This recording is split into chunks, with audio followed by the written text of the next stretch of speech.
There is not a nation on earth guilty of practices more shocking and bloody than are these people of these United States. Many support your actions in Kansas, but the killings you perpetrated at Pottawatomie Creek nearly undid all your good work. I have heard enough about Pottawatomie Creek from milk and water abolitionists who have no stomach for what is required to end slavery.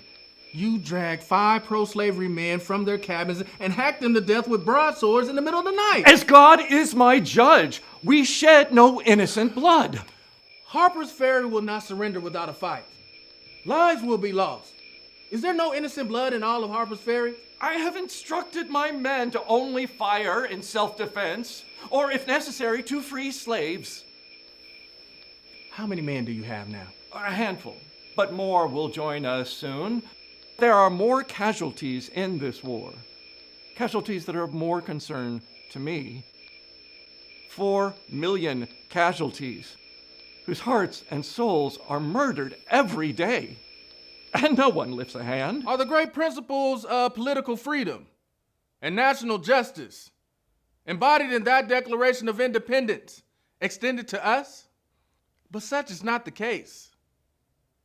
I say it with the sad sense of the disparity between us. I am not included within the pale of this glorious anniversary.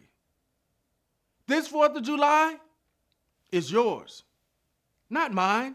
Babies that are torn out of their mother's arms every day, and no one lifts a hand. But what you may not know is the bitter disappointment to learn that white men in the North hate me just a little less than white men in the South. I've been spat upon and reviled, denied seat on coach that any white man wants, refused work and shelter, beaten, and my life threatened. I haven't received all of my scars in the South. In Indiana, I was beaten by a mob and my right hand broken. Had I interfered in the manner which I admit, on the behalf of the rich, the powerful, the intelligent, the so-called great, and suffered and sacrificed what I have in this interference, it would be all right.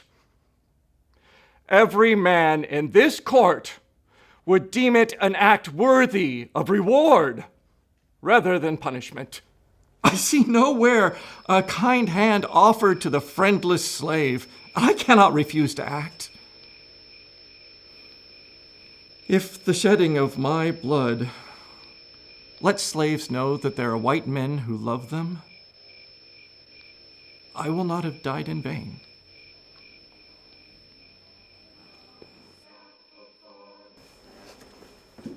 Captain Brown, I fear I shall never see you alive again. God be with you, Frederick Douglass. God be with you, Captain John Brown. Glory, glory, hallelujah. Glory, glory, hallelujah.